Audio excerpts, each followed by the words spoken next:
You're watching All24 News World News Program. To the headlines. A ceasefire and integration deal reached between Syria and the SDF. U.S. praises it as a pivotal step for unity, while Syria's president vows to rebuild or build the country's future on justice and development.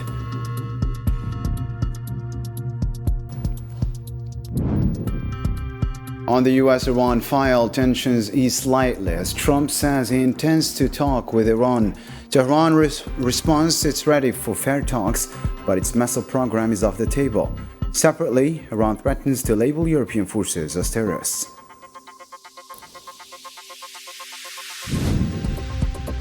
And 2 Palestinians killed in Zionist airstrikes on Gaza. Hamas calls for the Palestinian National Committee to take up its role in the territory. Separately, Trump says he anticipates Hamas will disarm in the near future.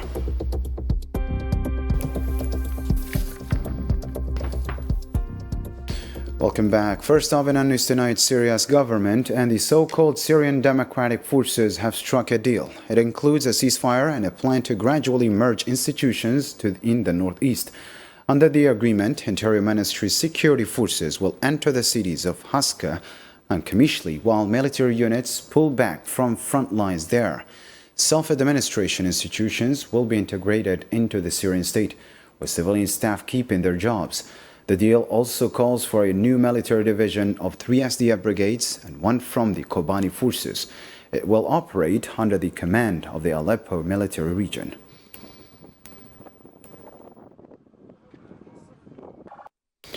U.S. Special Envoy to Syria Tom Barak says the ceasefire agreement between Damascus and the so-called Syrian Democratic Forces is a key step toward national reconciliation and stability. In a statement released Friday, Barak said the deal follows careful negotiations and builds on earlier de-escalation efforts.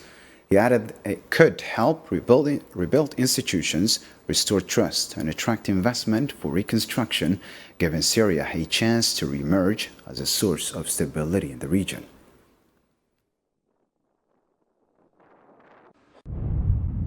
Together, these developments pave the way for rebuilding institutions, restoring trust, attracting the investment essential for reconstruction, and securing lost peace for all Syrians. With unity forged through dialogue and respect, Syria stands poised to reclaim its rightful place as a beacon of stability and hope in the region and beyond. The president of Iraq's Kurdistan region, Nashirvan Barzani, has welcomed the agreement between Damascus and the SDF, calling it a key step toward unified and stable Syria. In a Friday statement, Barzani said he supports the deal for stopping the fighting and integrating institutions. He noted it also safeguards the rights of Kurdish people and paves the way for displaced families to return home.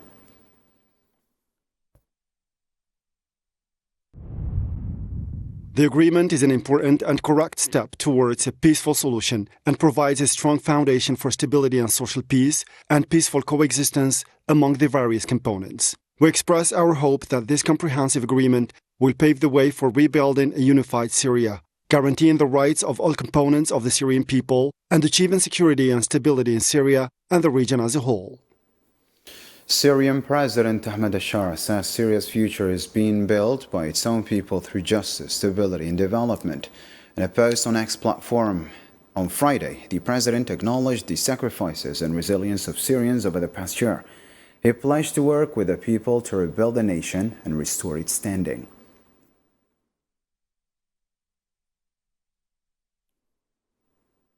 Syria's UN envoy Ibrahim Alabi says his country will not compromise on reclaiming its land and rights. He told the UN Security Council Thursday that entering security talks does not mean giving up sovereignty. Alabi stated Syria will continue to take immediate measures to document damages from the Zionist entity's illegal occupation in the south. He emphasized that while Syria prefers peaceful solutions, it will make no concessions.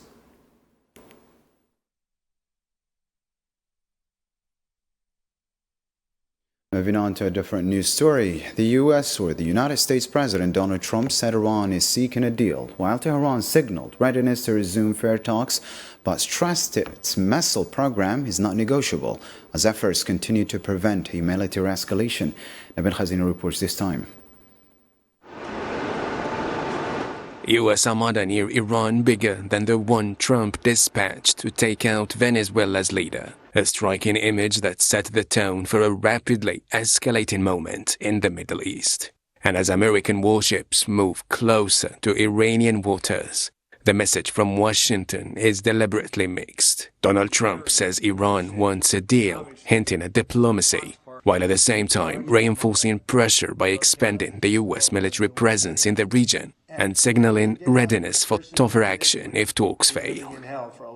We have a large armada, flotilla, you can call it whatever you want, heading toward Iran right now, even larger than what we had in Venezuela. It's still in front of Venezuela. The Venezuelan situation, the leadership is doing a very good job. We're very happy and we're getting along very, very well. Across the divide, Tehran is responding with words, but also with clear limits. Iranian officials say they are open to resuming talks with the United States, provided negotiations are fair and balanced. But Iran is drawing a firm red line. Its missile program, described as a core element of national defense, is not up for discussion. I should also state unequivocally that Iran's defensive and missile capabilities and Iran's missiles will never be subject to any negotiations. I do not think any country is prepared to compromise with anyone over its own security and defense. The security of the Iranian people is no one else's business, and we will preserve and expand our defensive capabilities to whatever extent is necessary to defend the country. That position underscores the central dilemma. The United States wants broader concession. Iran wants talks without what it sees as a coercion. And for now, there are no confirmed meetings scheduled between the two sides to bridge the gap in their long-running nuclear dispute. So once again, diplomacy and deterrence are moving in parallel in a region holding its breath as Washington and Tehran edge closer to a decision point. Iranian President Masoud Pezeshkian has called on the United States to end provocative actions and pursue diplomacy. In a statement Thursday, Pezeshkian said Iran's foreign policy is based on diplomatic understanding and international law. He stated Tehran has not started a war and does not support conflict, prioritizing dialogue. He also emphasized Iran's commitment to self-defense if attacked.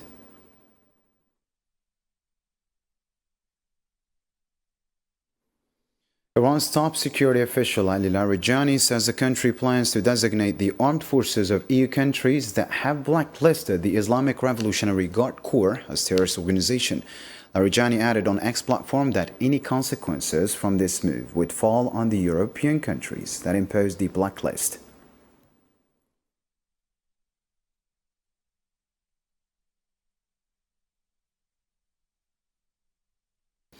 Iran's judiciary chief Ghulam Hossein Mohseni-Jaei warned Friday that European countries would face consequences after the EU designated Iran's Islamic Revolutionary Guard Corps as a terrorist organization.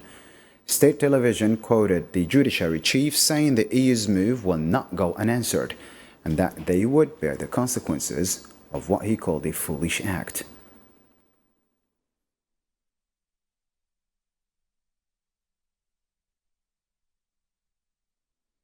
And in the file of Gaza tonight, 2 Palestinians were killed and several others wounded on Friday in occupation airstrikes across central and southern Gaza Strip. According to a medical source at Al-Aqsa Martyrs Hospital, an airstrike had a gathering in the Maghazi refugee camp in central Gaza, killing 2 and injuring others. Local sources also reported 6 wounded when an occupation drone struck a tent for displaced people in Khan Yunis.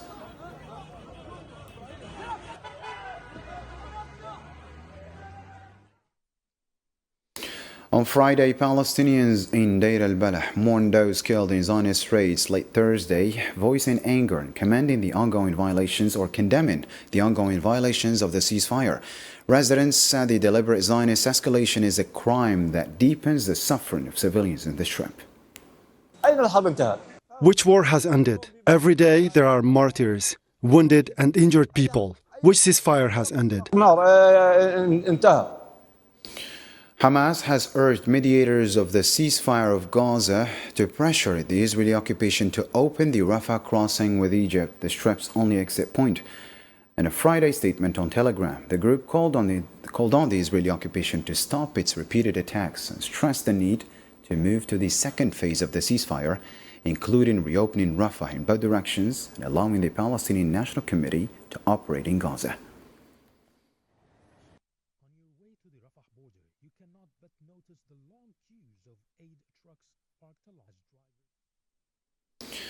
With the ceasefire's next phase set to begin, new Zionist occupation obstacles are sparking fear of a plan to push Palestinians out of Gaza through the Rafah crossing.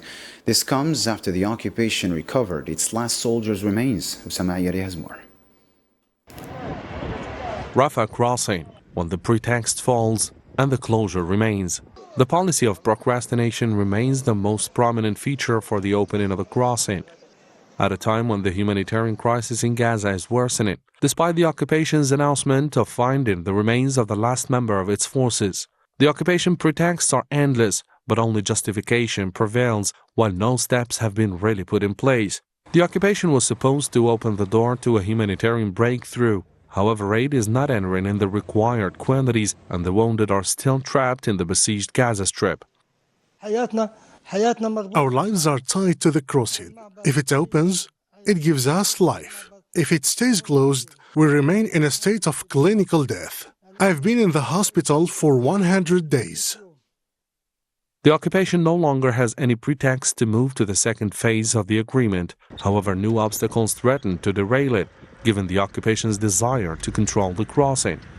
More than 20,000 citizens have completed referral procedures for treatment abroad and are waiting to travel. Among them are 4,000 children and 4,000 cancer patients.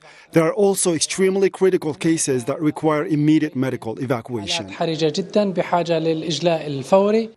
Despite reports of imminent reopening of the crossing, media reports revealed disagreements regarding the number of people entering and exiting the Gaza Strip. Egypt insists on equal numbers to prevent any attempt to displace Palestinians, especially with the presence of a European mission and Palestinian forces at the crossing inside Gaza. Meanwhile, the occupation insists that the number of those leaving should exceed the number entering.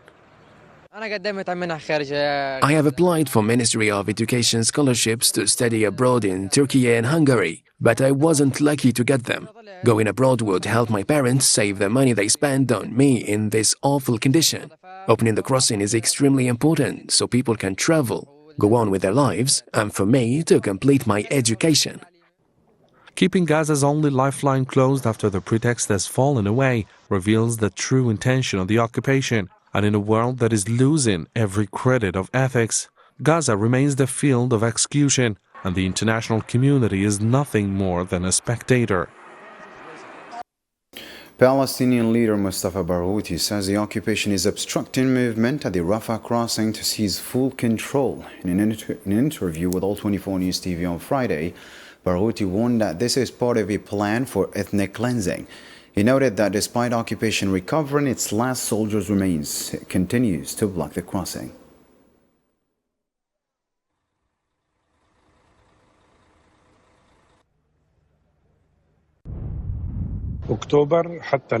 Since October 10th till now, the occupation has violated the agreement 1,300 times and continues to do so.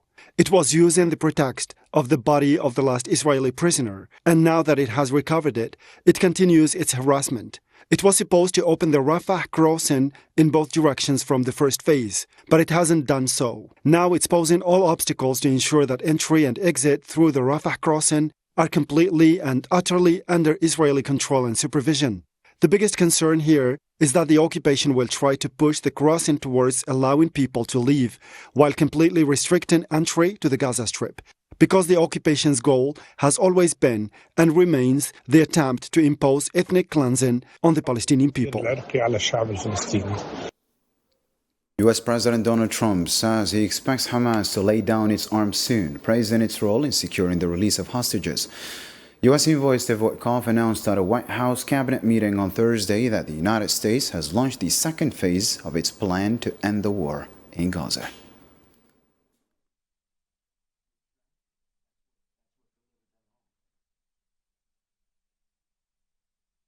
Hamas was a big factor in getting all of the hostages back. We were not happy with them, and they had to bring them back, and they found the dead hostages, the bodies of hostages. And now we want to get Hamas no guns, right?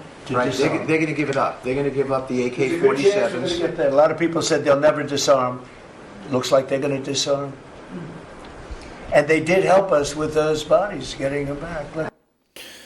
Turning to other news, media sources say French culture minister Rachida Dati played a direct role in an NTL during campaign linked to a fabricated report aired on public channel France 2. An investigation by Algerian television on Thursday titled France Media Propaganda confirmed Dati's involvement, describing the broadcast as a media scandal that will leave a lasting mark on the history of French public media.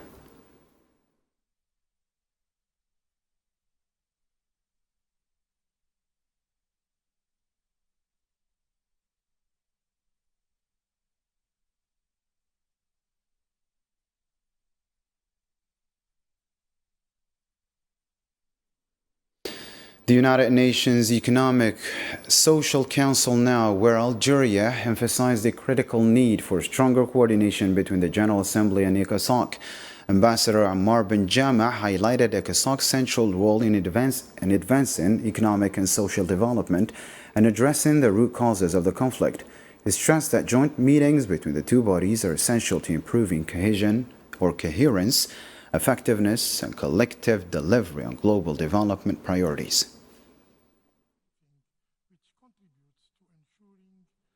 ECOSOC plays a crucial role in advancing economic and social development, contributing to the elimination of the root cause of conflicts.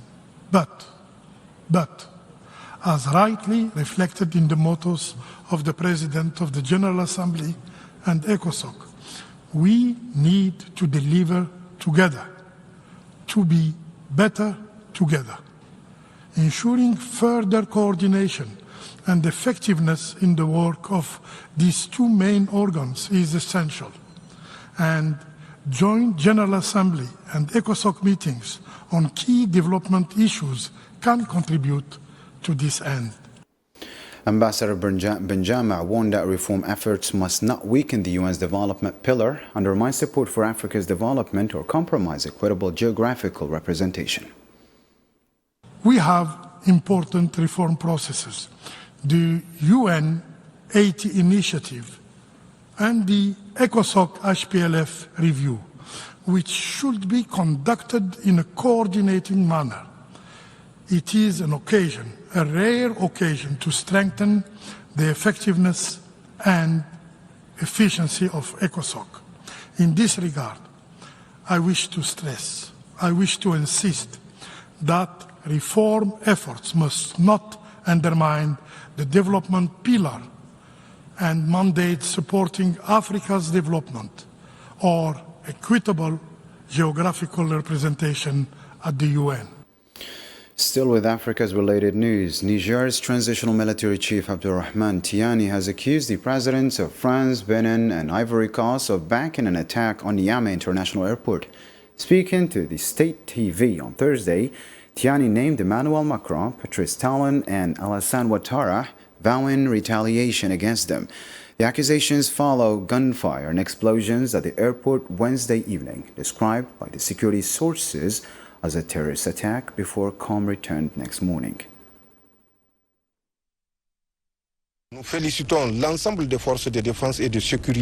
We congratulate all the defense and security forces who knew how to coordinate their action, as well as the Russian partners who professionally defended their security sector. We remind the sponsors of these mercenaries, notably French President Emmanuel Macron, Benin President Patrice Talon, Ivorian President Alassane Ouattara.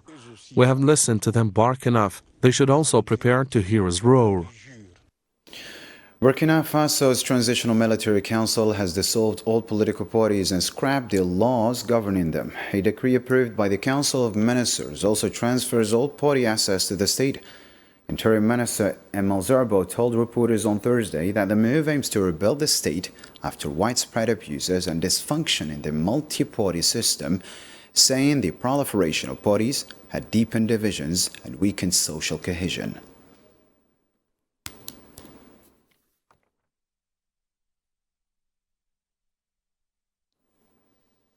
Elsewhere in Africa and in Sudan, several Sudanese civilians were killed and others injured Friday in rapid support forces shelling of Al Abyad, North Kordofan. Local media reported heavy RSF attacks on civilian neighborhoods since the morning, leaving 3 dead, including children, and several others wounded.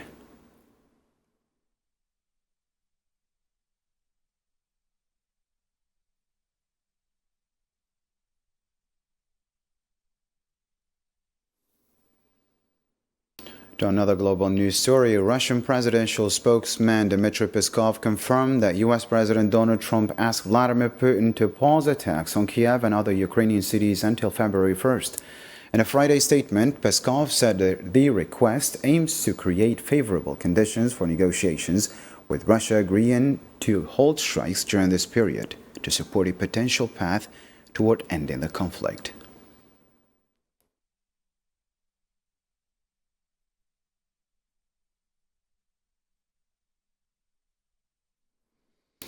Ukrainian President Volodymyr Zelensky says he expects Russia to honor the pause as announced by President Donald Trump. In a post on X platform, Zelensky said the coming days will show if Moscow abides by the agreement, adding that de-escalation steps help move toward ending the conflict. In his evening address, he thanked Washington for the initiative, which he said would halt Russian attacks on energy facilities.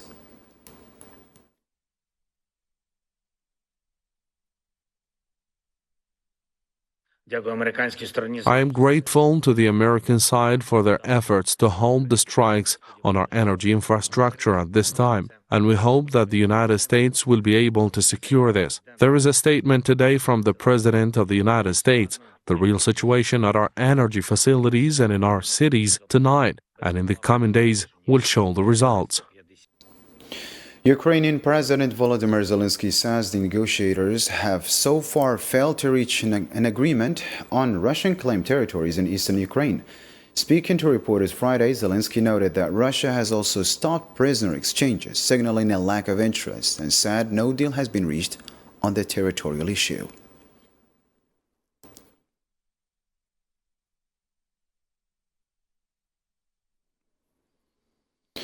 The Russian Foreign Ministry says NATO's policies are steering the alliance toward inevitable confrontation with Russia. Deputy Foreign Minister Alexander Grashko told reporters Friday that NATO's doctrines and strategies show its focus is on preparing society, the economy, military, and infrastructure for a potential military clash with Moscow.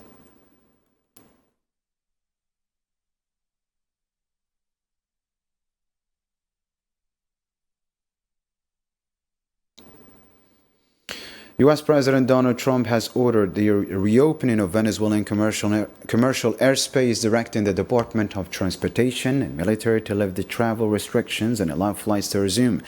Trump said American citizens will soon be able to visit Venezuela safely and noted that major oil companies are already active in the country. Following the announcement, the Federal Aviation Administration removed warnings to airlines, clearing the way for commercial service. American Airlines has publicly stated its intention to restart flights to Venezuela once security agreements and regulatory approvals are complete.